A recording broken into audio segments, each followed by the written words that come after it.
ایک روز میں ہی پیچش ختم ہو جائیں گے، لیکن اس کے بعد 2-3 دن اور بھی دے دیں تاکہ آئندہ مرض عود کر نہ آئے، ریٹرن نہ ہو جائے، بینک نہ ہو جائے، دوبارہ نہ ہو جائے۔ تو یہ بہترین آزمائی ہوئی دوائی ہے پیچش کے لیے۔ السلام علیکم۔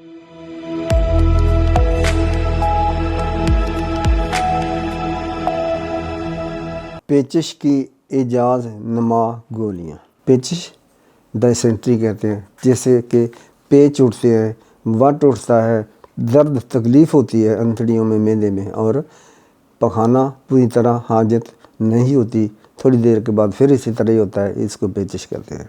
بچوں کی ہو بڑوں کی ہو۔ اس میں کت سفید آپ نے 10 گرام لینی ہے، سرما پیسا ہوا لے لیں، یہ بھی 10 گرام، افیون آپ نے لے لیے 4 گرام۔ افیون کو عرق گلاب میں پیس لیں، افیون کو عرق تھوڑا سا لے لیں، گلاب کا عرق گلاب میں پیس لیں، باریک ہو جائے گا۔ اس کے بعد پھر سرما سیاہ اور کت سفید ان کو رگڑ لیں، چھوٹی چھوٹی نخودی گولیاں، نخود کہتے ہیں چنے کو، چھولیوں کو، اس کی گولیاں بنا لیں۔ ایک گولی باسی پانی سے دوپہر کو، ایک گولی رات کو، ایک الگ صبح، یعنی کہ صبح نہار میں، پھر دوپہر کو، پھر رات کو ایک ایک گولی دے دیں پانی کے ساتھ۔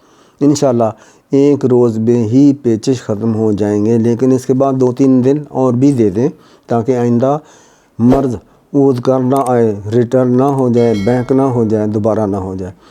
تو یہ بہترین آزمائی ہوئی دوائی ہے پیچش کے لیے۔ السلام علیکم۔